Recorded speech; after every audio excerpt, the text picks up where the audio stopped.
नोएडा को सुरक्षित बनाने वाला ड्रीम प्रोजेक्ट आखिर 1 साल तक फाइलों में क्यों कैद रहा? सुरक्षा पर बड़ा सवाल। क्या 1 साल तक सिर्फ कागजी कार्रवाई चलती रही? तो चलिए बताते हैं, लेकिन उससे पहले स्वागत है आपका यूपी की बात में और मैं हूं आपके साथ खुशी। नोएडा को हाईटेक और सुरक्षित बनाने के लिए शुरू किया गया सेफ सिटी प्रोजेक्ट आखिरकार अब जमीन पर उतरने जा रहा है। लेकिन सबसे बड़ा सवाल कि आखिर योगी सरकार का ड्रीम प्रोजेक्ट करीब 1 साल तक फाइलों में क्यों अटका रहा? 8 अप्रैल 2025 को इस परियोजना की निविदा अपलोड की गई। 22 अप्रैल 2025 को प्रीबिड बैठक हुई, लेकिन 11 नवंबर 2025 को अचानक निविदा निरस्त कर दी गई। इसके बाद से टेंडर लंबे समय तक होल्ड पड़ा रहा और अब अधिकारी फिर से इसे आगे बढ़ाने की तैयारी कर रहे हैं। सूत्रों के मुताबिक नोएडा अथॉरिटी द्वारा इस महत्वपूर्ण प्रोजेक्ट का टेंडर 8 बार फेल हुआ, जिसके चलते शहर की सुरक्षा व्यवस्था लंबे समय तक अधर में लटकी रही। इस पूरे मामले में जीएम सिविल, हेल्थ एवं ट्रैफिक सत्यप्रकाश की कार्यशैली पर गंभीर सवाल उठ रहे हैं। लोगों का कहना है कि अगर समय रहते सक्रियता दिखाई जाती तो महिलाओं, बच्चों और बुजुर्गों की सुरक्षा से जुड़ा ये प्रोजेक्ट काफी पहले शुरू हो सकता था।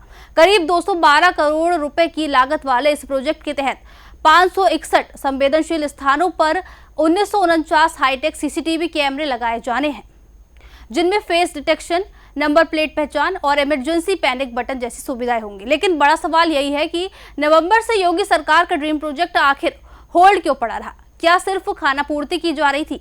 क्या टेंडर प्रक्रिया में लापरवाही हुई या फिर इसके पीछे कोई और वजह थी? स्थानीय लोगों में चर्चा है कि जीएम सत्यप्रकाश ने आखिर इस प्रोजेक्ट को होल्ड क्यों रखा, इसके पीछे क्या मंशा थी, ये तो वही बेहतर बता सकते हैं। अब जब अथॉरिटी इस प्रोजेक्ट को उपलब्धि बताकर पेश कर रही है तो नोएडा की जनता जवाब मांग रही है। आखिर सुरक्षा से जुड़े इतने बड़े प्रोजेक्ट में देरी का जिम्मेदार कौन है?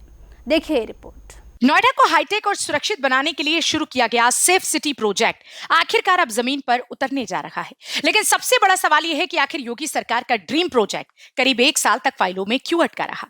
8 अप्रैल 2025 को इस परियोजना की निविदा अपलोड की गई। 22 अप्रैल 2025 को प्रीबिड बैठक हुई, लेकिन 11 नवंबर 2025 को अचानक निविदा निरस्त कर दी गई। इसके बाद से टेंडर लंबे समय तक होल्ड पड़ा रहा और अब अधिकारी फिर से इसे आगे बढ़ाने की तैयारी कर रहे हैं। सूत्रों के मुताबिक नोएडा अथॉरिटी द्वारा इस महत्वपूर्ण प्रोजेक्ट का टेंडर 8 बार फेल हुआ, जिसके चलते शहर की सुरक्षा व्यवस्था लंबे समय तक अधर में लटकी रही। पूरे मामले में जीएम सिविल, हेल्थ एवं ट्रैफिक सत्यप्रकाश की कार्यशैली पर गंभीर सवाल उठ रहे हैं। लोगों का कहना है कि अगर समय रहते सक्रियता दिखाई जाती तो महिलाओं, बच्चों और बुजुर्गों की सुरक्षा से जुड़ा ये प्रोजेक्ट काफी पहले शुरू हो सकता था।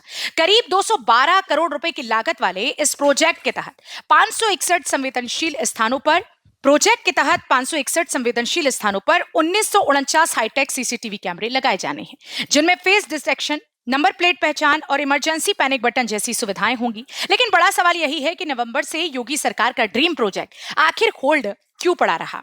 क्या सिर्फ खानापूर्ति की जा रही थी? क्या टेंडर प्रक्रिया में लापरवाही हुई या फिर इसके पीछे कोई और वजह थी? स्थानीय लोगों में चर्चा है कि जीएम सत्यप्रकाश ने आखिर इस प्रोजेक्ट को होल्ड क्यों रखा, इसके पीछे क्या मंशा थी, ये तो वही बेहतर बता सकते हैं। अब जब अथॉरिटी इस प्रोजेक्ट को उपलब्धि बताकर पेश कर रही है तो नोएडा की जनता जवाब मांग रही है कि आखिर सुरक्षा से जुड़े इतने बड़े प्रोजेक्ट में देरी का जिम्मेदार कौन? नोएडा के सेफ सिटी प्रोजेक्ट में हुई देरी पर सवाल अभी भी बने हुए हैं। इतना अहम प्रोजेक्ट आखिर इतने लंबे समय तक क्यों रुका रहा और किसकी जिम्मेदारी थी? ये बड़ा सवाल है। अब देखना होगा इस पूरे मामले में आगे क्या कार्रवाई होती है और क्या सच सामने आता है। फिलहाल के लिए खबर में इतना ही। देखते रहिए यूपी की बात।